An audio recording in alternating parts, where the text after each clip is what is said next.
السلام علیکم ورحمۃ اللہ وبرکاتہ۔ الحمد للہ الذی خلق السماوات والارض ورفع الشأن العلم والعلماء انعم علینا بالاسلام وہدانا الی الایمان وزین فی قلوبنا الایمان۔ الصلاۃ والسلام علی اشرف الانبیاء والمرسلین وعلی آلہ واصحابہ اجمعین، اما بعد الی یوم الدین۔ قال اللہ تعالی ومن اراد الآخرة وسعى لها سعيها وهو مؤمن فأولئك كان سعيه مشكورا۔ صدق اللہ العلی العظیم۔ محترم ڈائس پر تشریف فرما تمامی ذمہ داران SIO اور جماعت اسلامی ہند کھمم سٹی، اور اس ڈسٹرکٹ کانفرنس میں تشریف تمامی بزرگوں، نوجوانوں اور ماں و بہنوں، اس موقع پر مجھے مختصراً کچھ تذکیر کے طور پر کچھ باتیں یہاں اراد الآخرہ سے متعلق کچھ باتیں رکھنی ہیں۔ محترم سامعین، اللہ تعالیٰ نے مجھے اور آپ کو، انسانوں کو، اس زمین پر اللہ تعالیٰ نے بھیجا ہے۔ زمین پر اللہ تعالیٰ نے بھیج کر انسان کو، اس نے انسان کے لیے یہ موقع دیا کہ وہ اپنی اخروی زندگی کے لیے کچھ کام کرے، اور اس کے لیے اللہ تعالیٰ نے ان کی اصلاح کے لیے بھی انتظام فرمایا۔ نہ صرف اصلاح کے لیے انتظام فرمایا، سب سے پہلے تو انسان کو، انسان کی جو قدر ہے، انسان کی جو حیثیت ہے، اس کو بتایا۔ پھر اس کے بعد اس کے ہدایت اور رشد کے لیے، انہیں روشنی دلانے کے لیے، روشنی دکھانے کے لیے اللہ تعالیٰ نے انبیاء علیہ الصلوۃ والسلام کو بھیجا، اور ساتھ ہی ساتھ اس امت مسلمہ کے لیے، مسلمانوں کے لیے اللہ تعالیٰ نے قرآن مجید جیسی عظیم کتاب نازل کی، تاکہ انسان اس کے ذریعے سے روشنی حاصل کرے، ہدایت اور رشد حاصل کرے، اور اپنی زندگی کو اللہ رب العالمین کے قرب کے لیے زندگی گزارے، اور جو کچھ وہ کرے وہ آخرت کے غرض کے ساتھ کرے۔ محترم سامعین، جو قرآن مجید کی میں نے آپ کے سامنے تلاوت کی ہے آیت، سورہ بنی اسرائیل کی آیت ہے۔ اللہ تعالیٰ سورہ بنی اسرائیل کی اس آیت میں فرماتا ہے کہ وَمَنْ أَرَادَ الْآخِرَةَ وَسَعَى لَهَا سَعْيَهَا، جس نے آخرت کا ارادہ رکھا، وَسَعَى لَهَا سَعْيَهَا، اور جس نے اس کے مطابق سعی کی، جس طرح سعی کرنی چاہیے، کوشش کی جس طرح کوشش کرنی چاہیے، وَهُوَ مُؤْمِنٌ، اور وہ مومن ہو ہر حال میں، فَأُولَئِكَ كَانَ سَعْيُهُ مَشْكُورًا، کہ اللہ تعالیٰ ایسے لوگوں کے شکر گزار ہے، ایسے لوگوں کی سعی کے لیے لے کر اللہ تعالیٰ ان کا قدردان ہے۔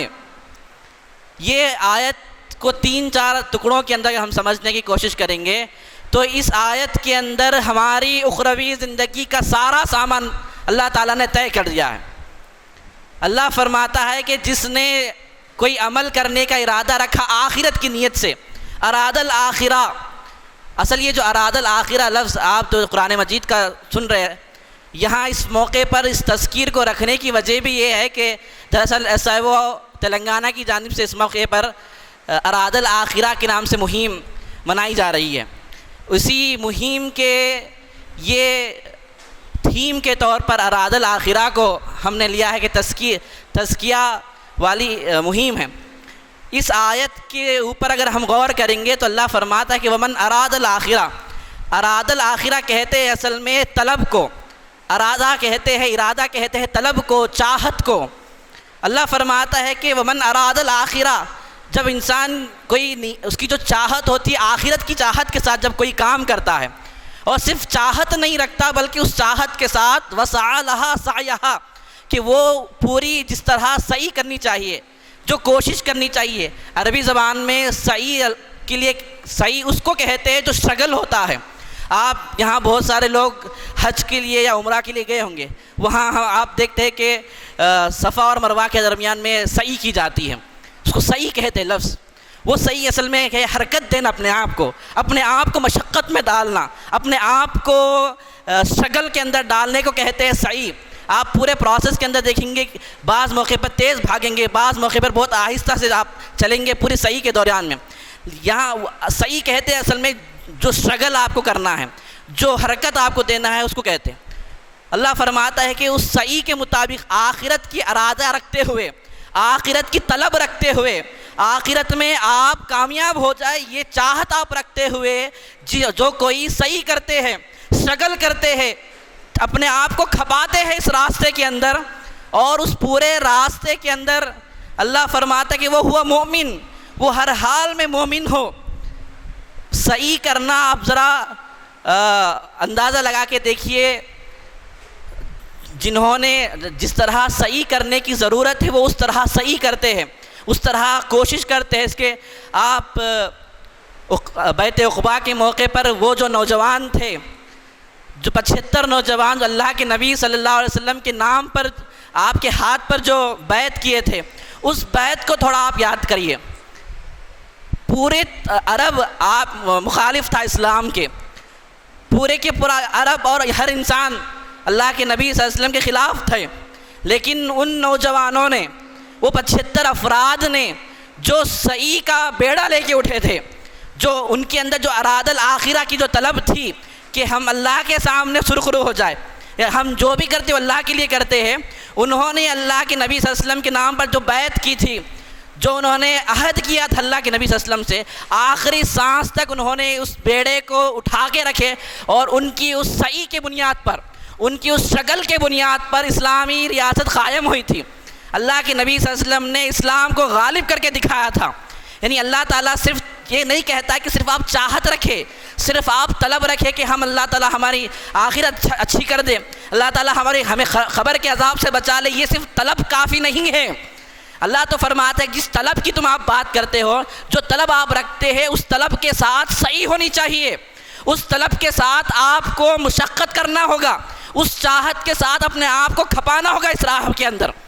یہ اللہ تعالیٰ چاہتا ہے، اور اس پوری راہ کے اندر اللہ فرماتا ہے کہ وہ ہوا مومن، آپ ہر حال میں مومن رہے، آپ کی نیت کے اندر کوئی کھوٹ نہ ہو، آپ جو بھی کام کرتے ہو اللہ کے لیے کرتے ہیں۔ اصل میں ہر کام، یہ جو آیت ہے ہماری ایک ایک چیز سے سوال کرتی ہے کہ آپ نماز پڑھتے ہیں، آپ عبادت کرتے ہیں، کس نیت سے عبادت کرتے ہیں؟ آپ کی نمازیں آپ کے اس ڈسٹرکٹ کانفرنس میں آنے کی وجہ کیا ہے؟ کیا چاہت آپ کے دل کے اندر ہے؟ آپ کے روزے، آپ کے رمضان کی عبادتیں، آپ کے ساری زندگی کی عبودیت، آپ کی قربانیاں کس نیت کے ساتھ ہے؟ کیا چاہتی ہے آپ کی نیت کے اندر؟ یہ نیت کو، اس چاہت کو مینٹین کرنا، اس کو طے کرنا انتہائی ضروری ہے۔ یہ سوال ہے کہ ہم ہر عبادت کرتے ہیں وہ کیا اللہ رب العالمین کے پاس سرخرو ہونے کے لیے کرتے ہیں؟ وہ اراد الآخرہ، آخرت کی طلب کے لیے ہم کرتے ہیں؟ یہ انتہائی ضروری ہے۔ یہ ایک اہم چیز یہ ہے کہ جب ہم آخرت کی بات کرتے ہیں، آخرت میں سرخرو ہونے کی بات کرتے ہیں، تو یا تو ہم ڈرتے ہیں یا تو ہم ڈراتے ہیں۔ آخرت کا جو تعلق ہے وہ صرف ڈرنے ڈرانے سے حد تک نہیں ہے۔ وہ شخص اللہ تعالیٰ سے جو محبت رکھتا ہے، جو چاہت رکھتا ہے اللہ تعالیٰ سے ملاقات کرنے کا، اللہ تعالیٰ کے سامنے ٹھہرنے کا، اس سے جب دیدار ہوگی، اس سے جب میری ملاقات ہوگی، تو اس وقت جو میری کیفیت ہوگی، اس کیفیت کے اوپر سوچنے کی ضرورت ہے۔ اگر میں اللہ کے نام پر ایمان کا اعلان کرتا ہوں، میں جب مسلمان ہوا تھا تو میں نے اعلان کیا تھا کہ میں ایمان لاتا ہوں اللہ پر، اس کے رسولوں پر، اس کی کتابوں پر، اور آخرت کے دن پر اٹھائے جانے پر۔ کیا یہ اعلان صرف اتنا کافی ہے اعلان؟ جب میں یہ اعلان کرتا ہوں تو اس کا مطلب یہ ہے کہ میرا ہر کام، میری ہر سعی اس اللہ رب العالمین سے ملاقات کے مشتاق ہو کر میں کام کروں گا۔ وہ میرا پروردگار ہے، رب العالمین ہے، ہم سب کا خالق اور مالک ہے۔ میں جو بھی کام کرتا ہوں، میں نماز بھی پڑھتا ہوں، میں عبادت بھی کرتا ہوں، میری ہر سعی، میرا سونا، میرا جینا، میری شگل، ساری چیزیں اللہ رب العالمین کو دیکھنے اور اس سے ملاقات کے لیے ہیں۔ اور جب میں اللہ کے پاس پہنچوں گا تو میں یہ ساری عبادتیں، یہ ساری سعی کو میں لے کر جاؤں گا، اللہ کے سامنے کہوں گا کہ اے رب العالمین، اے پروردگار، جو تو نے مجھے زندگی عطا کی تھی، جو تو نے مجھے نعمتیں دی تھی، جو تو نے مجھے اسلام سے نوازا تھا، جو تو نے مجھے اپارچونیٹیز دی تھی، ان ساری اپارچونیٹیز کو، ان ساری سعی کو میں نے تیرے دین کو غالب کرنے اور تیرے ملاقات کے مشتاق ہو کر میں نے کام کیا تھا۔ یہ اصل آئیڈیا ہے پورا۔ صرف چاہت سے کچھ نہیں ہوگا، چاہت ہونی چاہیے۔ اللہ تو دعا سکھاتا ہے کہ ربنا آتنا فی الدنیا حسنہ وفی الآخرۃ حسنہ وقنا عذاب النار۔ کچھ لوگ ہیں جو دنیا اور آخرت کے دونوں کے اندر کامیابی کے لیے دعا کرتے ہیں اور اللہ تعالیٰ انہیں دیتا ہے، یعنی جو جس نیت کے ساتھ کام کرتا ہے اسے دیا جائے گا۔ وَمَن يُرِدْ ثَوَابَ الدُّنْيَا نُؤْتِهِ مِنْهَا وَمَن يُرِدْ ثَوَابَ الْآخِرَةِ نُؤْتِهِ مِنْهَا وَسَنَجْزِي الشَّاكِرِينَ۔ جس نے دنیا کی نیت کے ساتھ دنیا کی طلب کے ساتھ کام کیا تو ہم نے اس کو دنیا ہی میں عطا کیے، اور جس نے آخرت کی طلب کے ساتھ کیا ہم نے اسے آخرت کے اندر ہم اس کا جزا دیں گے۔ یہ ساری چیز کو سمجھنے کی ضرورت ہے کہ اگر سرخرو ہونا ہے، اگر ہمیں غالب ہونا ہے، اگر ہمیں اپنے افکار کو باطل قوم کے اوپر اگر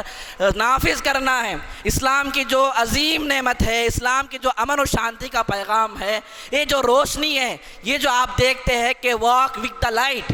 کانتی تو نڑونڈی، یہ اگر آپ کو کرنا ہے تو سب سے پہلے آپ کو یہ بات اپنے دل کے اندر عزم مصمم رکھنا ہے کہ آپ جو بھی کام کرتے ہیں، میں جو بھی کام کرتا ہوں، میں جو بھی عبادت کرتا ہوں، میری جو بھی صحیح ہے وہ اللہ رب العالمین کے لیے ہے، وہ اس کے بدلے میں اللہ رب العالمین آخرت میں مجھے جنت میں جگہ دینے والا ہے، اس کے بدلے میں اللہ تعالیٰ سے میری ملاقات ہوگی، اسے میں دیدار کروں گا، اس سے میری ملاقات ہوگی۔ یہ ہے یہ والا پورا جو نیت ہے، جو طلب ہے وہ ہونی چاہیے۔ اور نوجوانوں کے لیے بالخصوص میں اس موقع پر وہ اللہ کے نبی صلی اللہ علیہ وسلم کی حدیث میں یہاں بتانا چاہتا ہوں کہ اللہ کے نبی صلی اللہ علیہ وسلم فرماتے ہیں کہ وَأَن شَبَابِهِ فِيمَا أَبْلَى، 5 سوال کیے جائیں گے ہر انسان سے جب تک وہ اپنے قدم ہٹا نہیں سکتا میدان حشر میں، جس میں سے ایک سوال یہ ہے کہ وَأَن شَبَابِهِ فِيمَا أَبْلَى، کہ تو نے اپنی جوانی کو کہاں خرچ کیا تھا، کہاں کھپایا تھا۔ یہ سوال اللہ تعالیٰ میدان حشر میں کرے گا تو آپ کے اندر یہ اتنا آپ کے اندر مادہ اور حوصلہ اور اتنا توش آپ کے اندر ہونا چاہیے کہ آپ کہیں کہ اللہ رب العالمین یہ زندگی، یہ نوجوانی کے ایام میں نے تیرے دین کی خاطر، تیرے اسلام کے پیغام کو لوگوں تک پہنچانے، اس دین کی رحمت کو میں نے لوگوں کے سامنے بتانے کے لیے اور اس کے لیے اپنے جان کو کھپا دیا تھا۔ یہ پورا یہ احساس ہمارے اندر ہو، اور اس پورے حال کے اندر وہ ہوا مومن ہوتے ہوئے کام کرے۔ میں مومن رہوں گا ہر حال میں، میرا جو ایمان ہے وہ کبھی تذبذب میں یا متزلزل نہیں ہوگا، میرا جو ایمان ہے وہ ایمان ہمیشہ مضبوطی رہے گا، اس پر میں جم کر رہوں گا، اس کے اندر کبھی کھوٹ نہیں ہو سکتا، کبھی میں کسی کو دکھانے کے لیے نہیں کر سکتا، میں صرف کسی تھوڑے سی مدت کے لیے نہیں کرتا۔ ذری سی آفت آ جاتی ہمارے اوپر، ذری سی پریشانی آ جاتی، بلڈوزر چلائے جاتے تو ہم آہ و بخار کرنے لگتے ہیں، لیکن اگر آپ عزم مصمم رکھتے ہیں، آپ جو بھی کرتے آخرت کی نیت سے کرتے، اس کے مطابق آپ صحیح کرتے، تو اگر آپ مومن ہیں تو اس موقع پر آپ کہیں گے کہ یہ جو مصیبتیں آ رہی ہے، یہ مصیبتیں کا تو اللہ تعالیٰ وعدہ کیا تھا۔ یہ ایمان کی جرت اور ایمان کا یہ معیار ہوتا ہے، تو وہ ہوا مومن ہو کے رہی، ہر کام، ہر عام، ہر عبادت میں مومن رہوں گا، اس کے اندر کوئی کھوٹ کسی کو دکھانے کے لیے نہیں ہوگا۔ اور جب اس طرح آپ کام کریں گے، اس طرح آپ کی نیت اور طلب ہوگی، اس طرح آپ کی صحیح و جہت ہوگی، تو اللہ فرماتا ہے کہ فَأُولَئِكَ كَانَ سَعْيُهُ مَشْكُورًا، ایسے ہی لوگوں کو ہم انعام دیں گے، ایسے ہی لوگوں کے لیے ہم ان کی شکر گزاری کے ہم قدردان ہیں، ان کے شکر کے ہم قدردان ہیں۔ تو یہ مجدہ اللہ تعالیٰ سناتا ہے۔ تو یہ پورا اس وقت یہاں کانتی تو نڑونڈی واک ود دا لائٹ کے اس عنوان پر آپ یہاں جمع ہوئے ہیں۔ آپ ایس آئی او کو جانتے ہیں، کئی حضرات یہاں ایس آئی او کو شاید نہیں جانتے، ایس آئی او کو اس نظریے سے بھی دیکھتے ہوں گے کہ ایس آئی او طلباء کو، نوجوانوں کو کیریئر کے اندر آگے لے جانے کے لیے سوچتی ہے، نوجوانوں کو ایک روشنی بتانا چاہتی ہے۔ سب سے بڑی روشنی تو ایسا ہے، وہ آپ سے یہ چاہتی ہے، یہ دکھانا چاہتی ہے کہ آخرت کے اندر جو اندھیری چھائی ہوگی میدان حشر میں، اس میدان حشر کی اس اندھیری سے نکال کر، اس اندھیری سے بچاتے ہوئے روشنی عطا کرنے کے لیے چاہتی ہے۔ آخرت کی جو فلاح ہے،